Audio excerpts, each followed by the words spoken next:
have a word in my office later, Jonathan.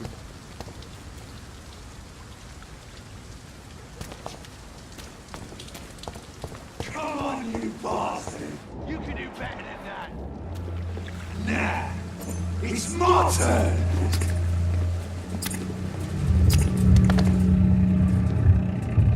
Rotten or pristine, each heart contains the seed of life. Drink at this river, try it all.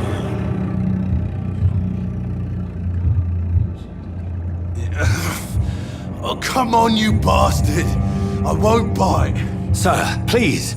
You've lost too much blood. Calm yourself. You think I didn't notice? Stop your staring and get me to an hospital, you arse!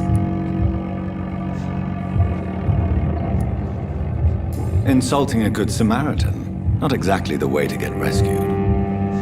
Alright, sorry. I am in pain here. My guts are spilling out onto the street and you're yabbering on. Yes. That's a very nasty wound you've got there. Take my word, I am a doctor. Dr. Jonathan Reid. Name's Clay Cox. I'd appreciate you helping me to a better place, Doc. Follow me, Mr. Cox. Let me assist you to that better place.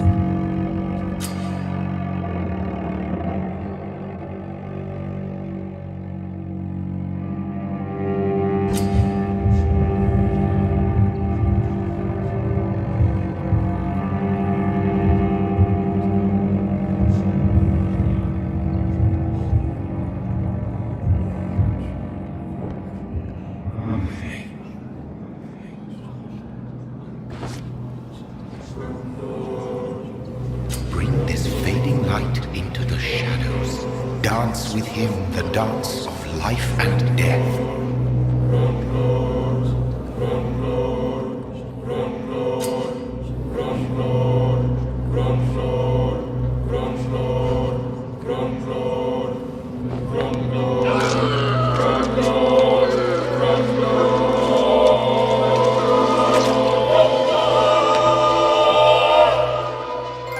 In the back, you bastard! Didn't have the guts to fight me. Fuck you. I'll kill you. I'll kill you.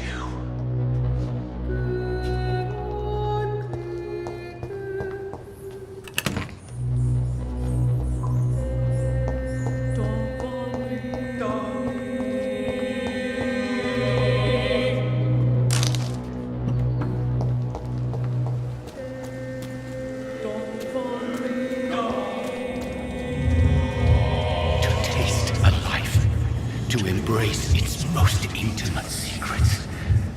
Such a burden, such a divine sin.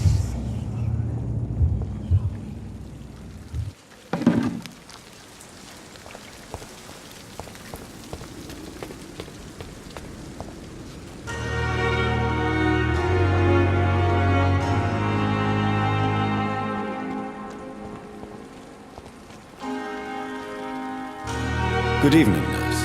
I'm Dr. Jonathan Reid, the new surgeon here at the Pembroke. Dr. Swansea has already told us about you, sir. I'm Nurse Gwyneth Brannigan.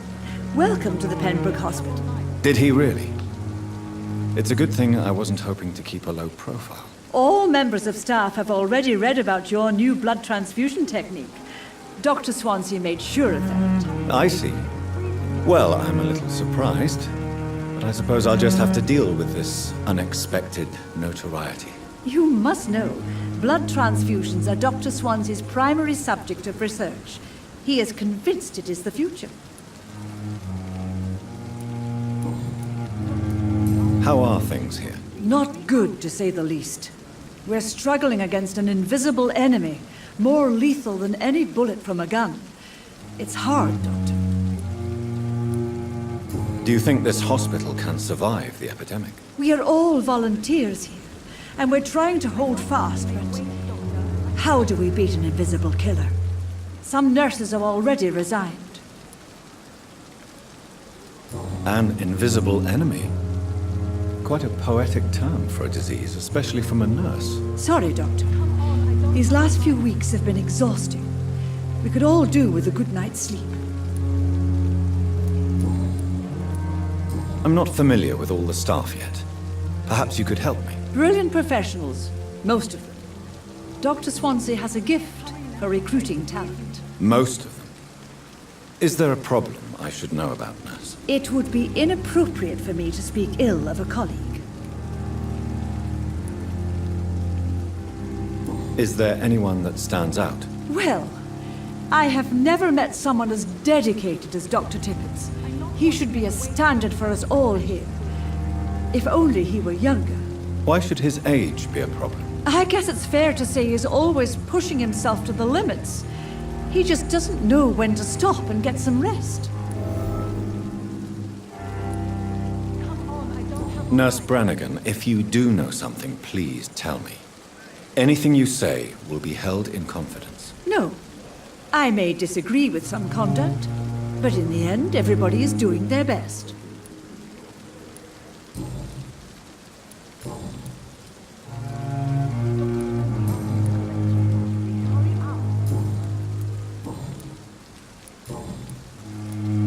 Goodbye, nurse. Call me if you need assistance.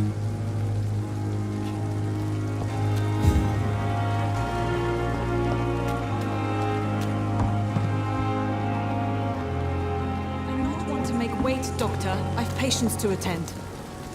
Doctor, where have you been? I've little time to play hide-and-seek with new staff members, no matter how illustrious they may be. I apologize, nurse. I needed some time to myself. This has been the longest and strangest night of my life. You delivered poor Mr. Hampton from a terrible fate. The means to that end should be of little concern, Doctor. Thank you, nurse. What can I do for you? Dr. Swansea insisted we provide you a quiet office. You'll find it on the second floor with your name on the door. Thank you. Nurse Crane, isn't it? Yes, Dorothy Crane. Welcome to Pembroke Hospital, Dr. Reid. Your office has been prepared. I would like to ask a few questions first. What kind of man is Dr. Swansea? Well, you accepted the job from him. I thought you would have known about your employer.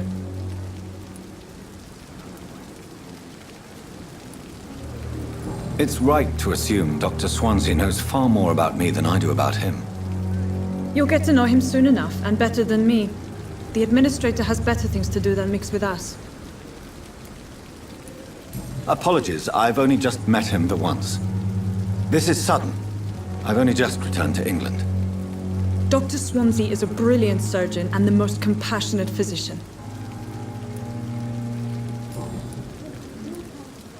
And Mr. Hampton, the patient we brought in, how does he fare? I gave him a sedative to help him sleep. Poor thing was in quite a state of shock. If you could point me in the direction of my room again, nurse. Second floor of the hospital, left after the stairs. It's the last vacant office at the end of the corridor. Thank you, Nurse Crane.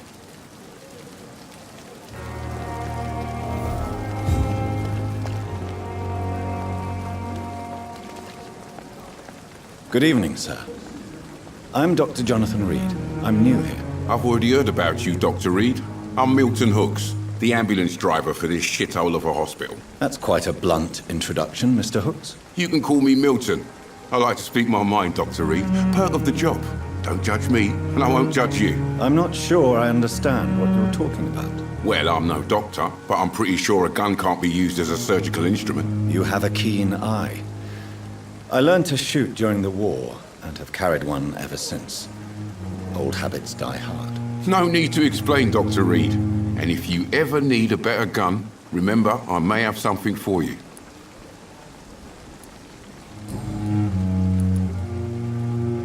Are you really smuggling weapons through the hospital? And why not? I've already been attacked by patients, you know. And by gang members willing to steal my money. But you're not defending yourself. You're selling guns to civilians. You keep people alive your own way, Doctor. I offer them another way to protect their health. How is the situation around here? You want to hear the situation is all right? It's fucking awful. We lack everything, and it's getting worse every day. So what do you do exactly in this hospital? Apart from smuggling guns, I mean. I've been an ambulance driver since... too long, I guess. I'll bring sick people here night and day. It's a dirty job, but I get it done. Most of the time.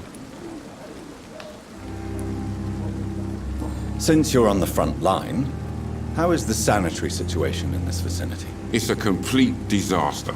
It's even getting dangerous to enter some streets or buildings. Even the locals attack you. It sounds like things have been a bit rough recently. What's happened? Yesterday I got attacked by the patient I was bringing here. I escaped through the hospital's garden, but I lost my wallet when I was running. You left an infected patient outside the hospital. That's incredibly dangerous. Go there yourself if you want, but be careful, Doctor. I'd rather not bring your dead body back.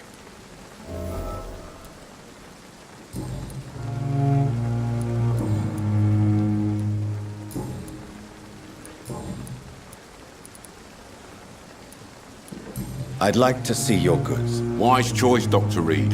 A reliable gun is what everybody needs these days.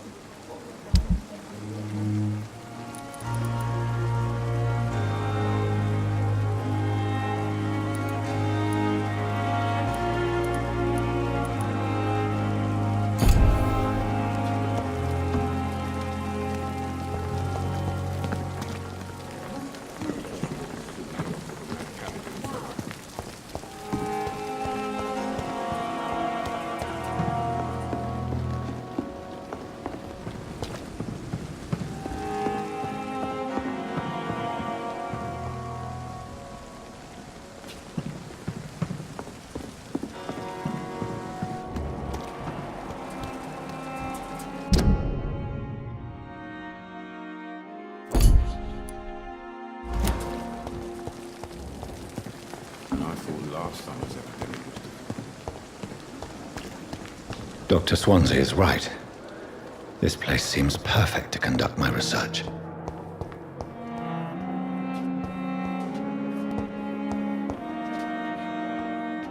Good evening, sir. Can I help you? Unless you're here to fix my face. No. I don't think you can help me. I'm Dr. Reid. I've recently taken the position of head surgeon here. War injuries, am I right? You guessed right, Doctor. German shell took my pretty little mug right off. But they still call me Thomas Elwood. How is your stay with us, Mr. Elwood? Oh, it's bliss. I just escaped death in the trenches to be surrounded again by the moans of the dying. Can I ask you precisely why you're a patient here? It's the pain, sir. The drugs don't work. It just hurts under the scars, if you get my drift. Can I do anything for your pain? Nurses gave me a bunch of pills. No effect. Told you. It's like the flames are under my skin, burning away. Who is treating you? Is someone in particular looking after your case? Nobody since the old and tired doctor spoke to me. Started to think I was forgotten about.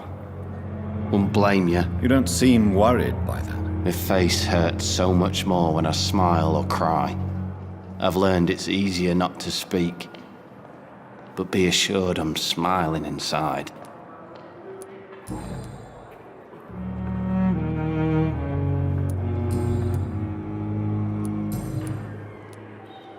Where were you stationed, sir? Did you serve for long? I really don't want to talk about all this shit. No offense. I was pushing too much. I served in France myself. I just wanted to know what happened to you. You were an officer, weren't you? Then I doubt we fought the same war, sir. No offense.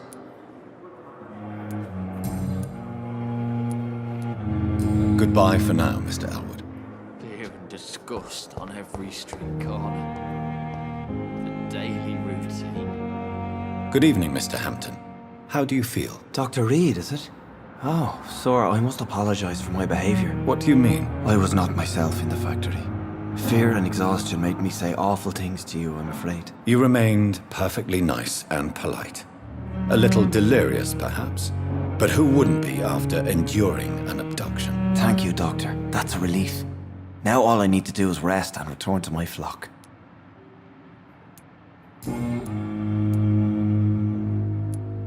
Do you know Tom Watts, the bartender from the Turtle? I met him before I found you in the canning factory. Tom? Yes, of course. Always the helping hand, good old Tom. Without men like him, corruption and despair would have wiped out the East End long ago. People are still in despair. How could it be otherwise? The authorities have left us all to rot in this contagious nightmare. No drugs, no advice, nothing. It's a damn shame. Who should I avoid in this part of town, then? Any particularly evil figures? Not really. Most men and women are just doing their best. And it's not my habit to speak ill of people I know, Doctor. How did you end up in William Bishop's den? I had received alarming news about his recent behavior. I went to his place and he refused to let me go. Why did he abduct you? William was an alcoholic. His addiction suddenly changed to blood. I don't know why. Just like a patient I met here. This Miss Hawcroft. You dared to enter this awful place alone. You're a hero, Mr. Hampton. Or a fool. I'm just a man trying to help his friends, Dr. Reid. William Bishop was a conflicted soul, searching for light. What is the general situation in the East End docks? The situation has always been tough, with a lot of tensions between the gangs and the Dockers' trade union. The Wet Boot Boys are very nervous since they lost their leader. Who leads the gang now? Since Clay Cox went missing, it's his wife Edwina who runs the show, with the assistance of her minion, Booth Digby. Has the gang been threatening you? Ah, no. I've had this nickname for so long, you know, the sad saint of the East End. No one dares to bug a saint, not even criminals.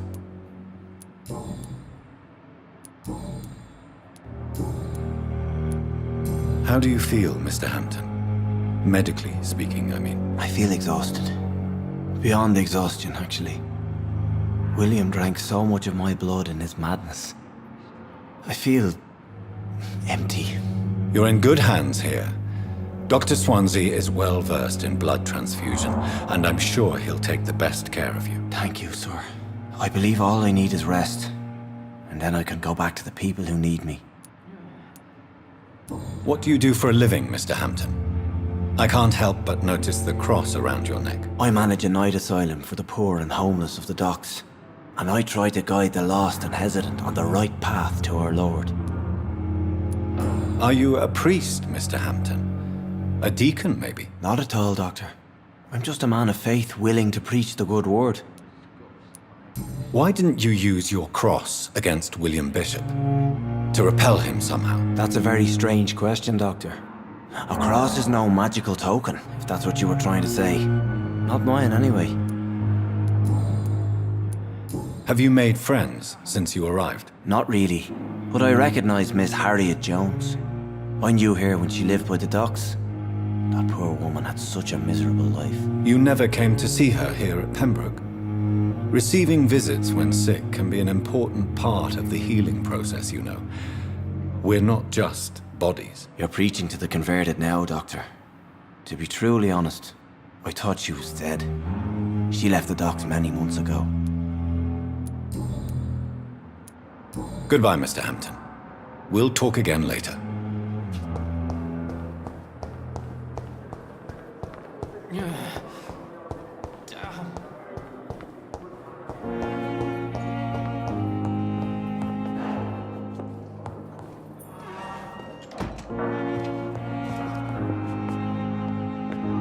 Good evening, Doctor.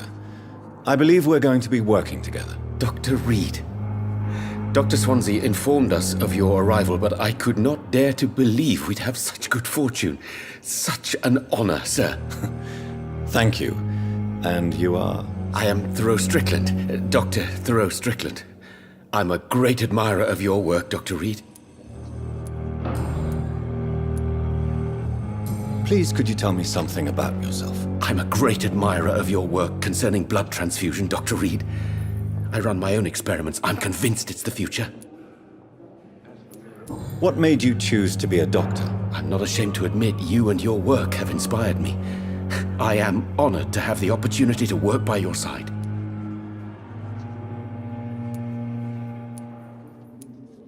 It's always a pleasure to share scientific and medical knowledge with someone eager to learn. I'll be glad to help you if I can. This epidemic may be the century's most terrible disaster, but I'm convinced that we, as doctors, are the only ones able to defeat it.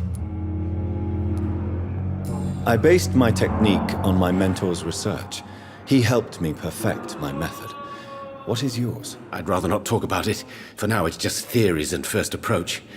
My process is purely experimental and unsuccessful. As long as you're cautious and methodical, you may remain empty-handed, but you won't fail. You're not the first one to warn me, but I am convinced knowledge is the main weapon against the ravages of this epidemic. What can you tell me about the Pembroke? Well, it has always been an honor to work with Dr. Swansea. But with your arrival, I can't think of a better opportunity to learn about blood transfusion. You seem quite optimistic. It's a rare and precious attitude in these difficult times. I'm convinced that this epidemic is a test of endurance and dedication for us men of science. Questions remain about our capacity to resolve the situation. True. Last summer, during the first wave of the epidemic, I used to joke with Milton about the extra work. We're not smiling now. Do you need help with anything in particular? Well, yes, maybe. I'm waiting for a batch of products I ordered for my personal research, yet my supplier seems to have vanished. Do you want me to play the errand boy for you? Oh no, Dr. Reid. But if you went personally to his shop, what with your reputation and all, he wouldn't dare to refuse the products I need. I see. Well, give me the address, for I may pass by if I have time.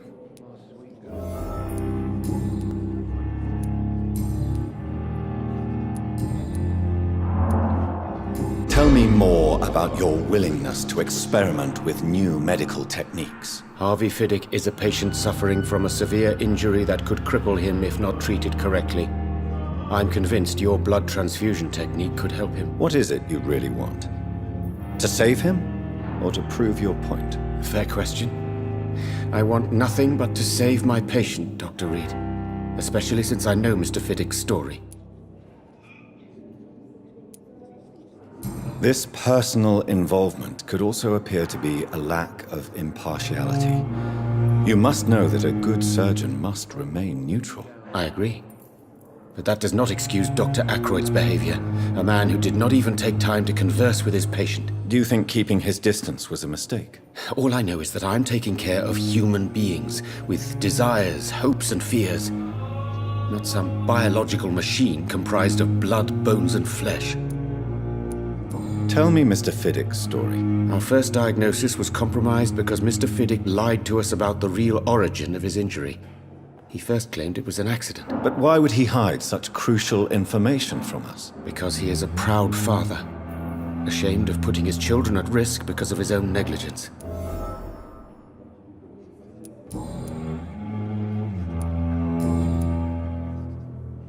Goodbye, Dr. Strickland.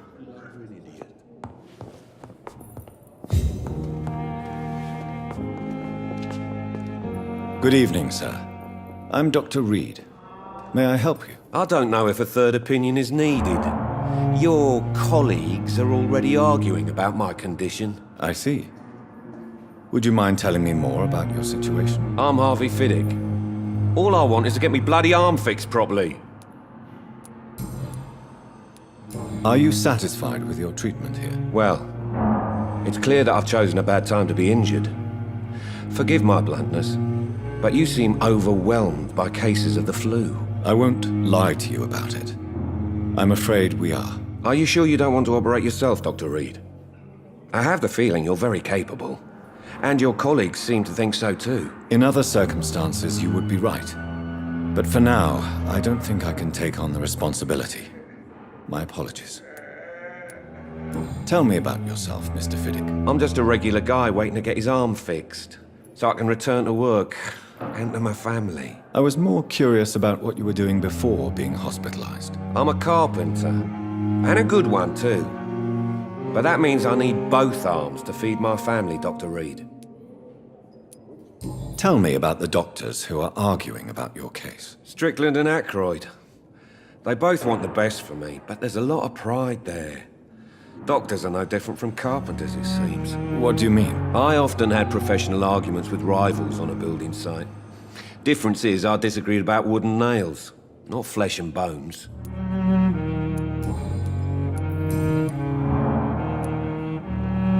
Tell me about your injury, Harvey.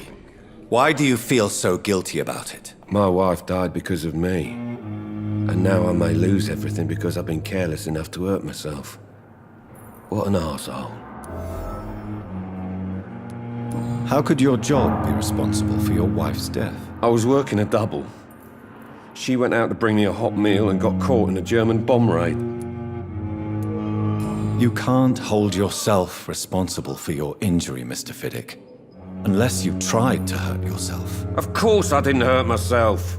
But I can't work until my arm is fixed. My children need to eat, Doctor.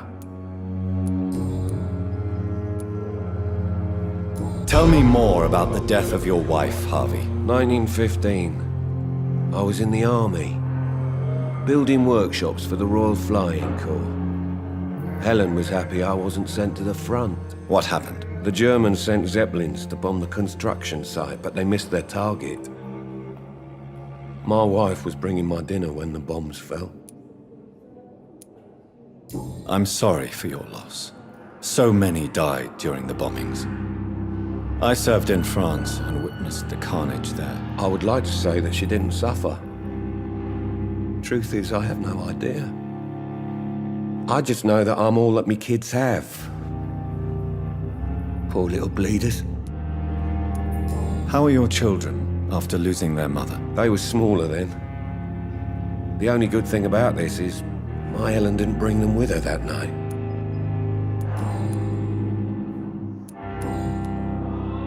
Goodbye for now, Mr. Fiddick. I'll see you later.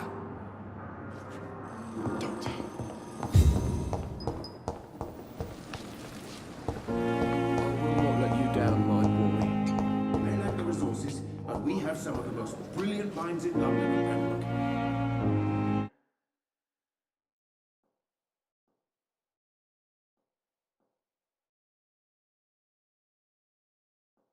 You always knew the words to calm the children, Helen. As for me, what a blundering idiot. Good evening, sir. I'm Dr. Reid. I believe we're going to be colleagues. Reid? Yes, I've been informed about your arrival. I'm Waverly Aykroyd. Welcome aboard, I suppose. Does my arrival inconvenience you in some way, Dr. Aykroyd? Let us just say that I don't particularly share Dr. Swansea's enthusiasm for hiring you. What we need here are reliable professionals, not overrated dabblers. If you have a problem with me, Dr. Aykroyd, please feel free to tell me. Dr. Swansea has imposed your presence on this hospital without asking anyone's advice. The benefit of his position. But I don't agree with it. I know we've never met before, but I believe this hospital could use all the help it can get. You will agree with that, I'm sure. Oh, but I have heard about you, Dr. Reid. Of course, you can't say the same about me, since I have not wasted my time courting the press.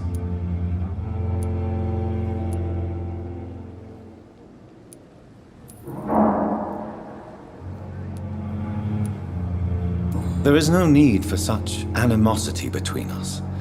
Don't you think the epidemic is already enough to deal with? That is one point we could agree on. And that is precisely why I want to be sure that you will be of help to this hospital, instead of a burden. Since your tenure in this hospital is longer than mine, perhaps you can tell me more about this place. Let's just say I'm tired of the carelessness around me. I have always respected the skills of Dr. Swansea, but over time his enthusiasm has become displaced. Carelessness? Exactly what are you talking about? We're here to save lives. The people who trust us are not volunteering for experimentation. They're here to be healed. I don't intend to run any radical experiments, Doctor. Even if I, as any good practitioner should, express an interest in pushing the boundaries of medical research. Modern medical methods were created through audacity and ego. But there are rules in our line of work, and they're here to protect our patients. Tell me, Waverly, what do you think of Dr. Strickland's enthusiasm for his experimental research? Strickland is playing with his patients' lives for pride and glory.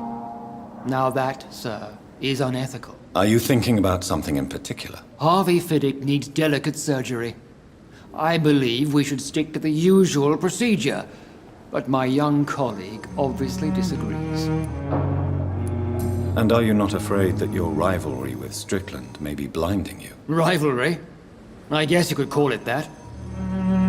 But I will never be childish enough to let my personal feelings affect my judgment. Why do you wish to lead this surgery? I strongly believe that Mr. Fiddick should not be butchered to test an unproven procedure.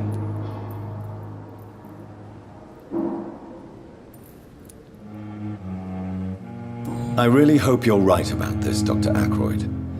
I'm trusting your judgment on this. I'm not the kind of man who runs away from his responsibilities, Dr. Reid. There is no need for you to be looking over my shoulder.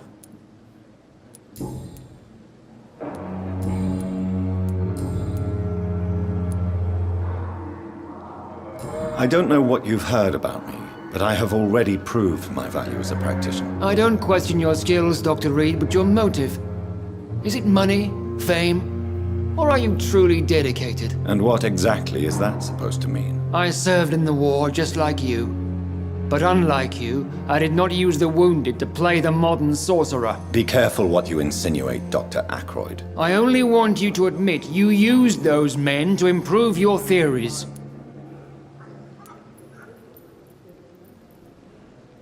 This is ridiculous. My blood transfusion technique saved many lives, and you know it. You see? That is exactly what I hate about people like you. You avoid this kind of accusation instead of facing reality. It seems you have bad memories of your military service. I refuse to see this industrial slaughter as scientific progress. War only reveals the worst in men. We can at least agree on something, Dr. Ackroyd. Thank you for your time. We'll talk later. With you at our side, Dr. Reid, I know that Pembroke will prevail and survive this epidemic.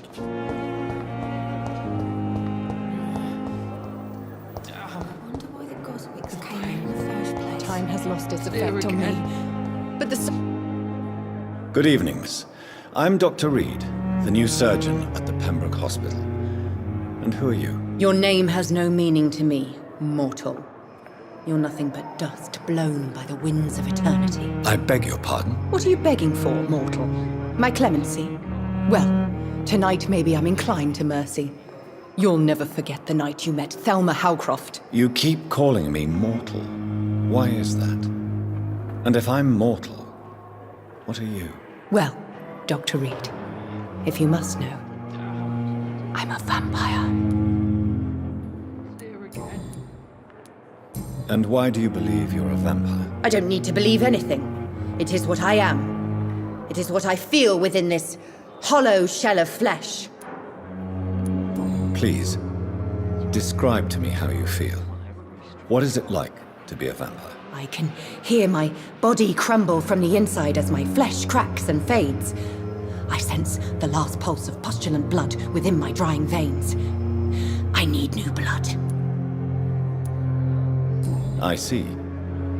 Have you ever heard of Cotard's syndrome, Miss Howcroft? Never. It's a mental illness discovered by a French neurologist named Jules Cotard.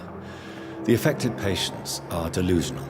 They believe that they are putrefying, that they are dead, a ghost or a ghoul, or in your case, a vampire. Delusional, you say? Oh, sad and petty mortal. You can't even begin to understand the concept of immortality. And you think it is I who am delusional. I'm assuming you must be a patient here. Am I right, Miss Howcroft? It's only a cover. To hide from my enemies. I can leave whenever I want. As a woman, a spirit, fog, or bat. Who are these enemies you mentioned?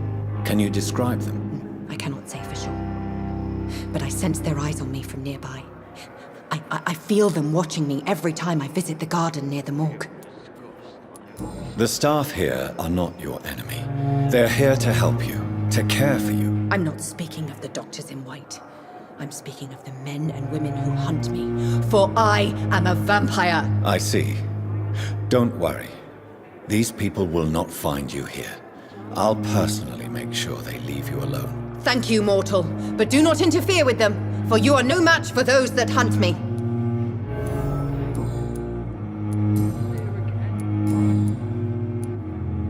Who are you really, Miss Howcroft? I mean, apart from being a vampire. Is that not enough for you, puny mortal? What do you require? Proof of my powers? I'm curious to know who you were before becoming a vampire. It was such a long time ago, I don't remember. Centuries of unholy life can have strange effects on one's minds, you see? I'll leave you, Mistress of the Dark, to your nocturnal activities. That's Pembroke nowadays.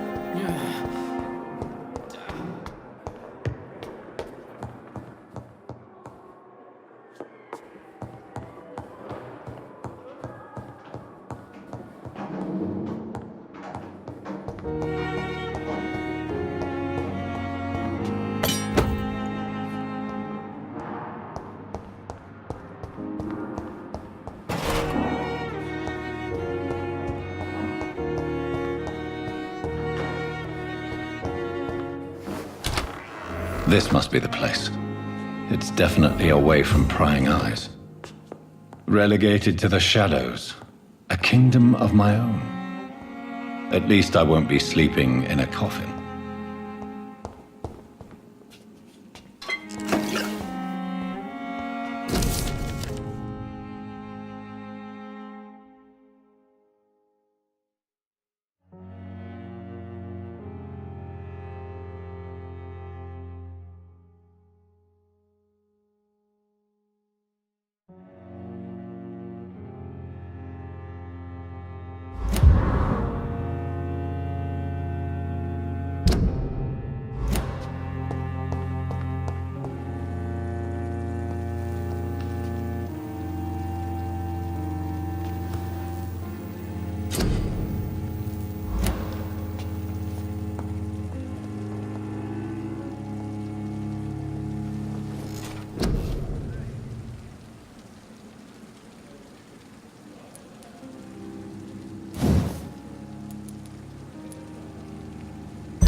smoke too much, I drink too much, tell myself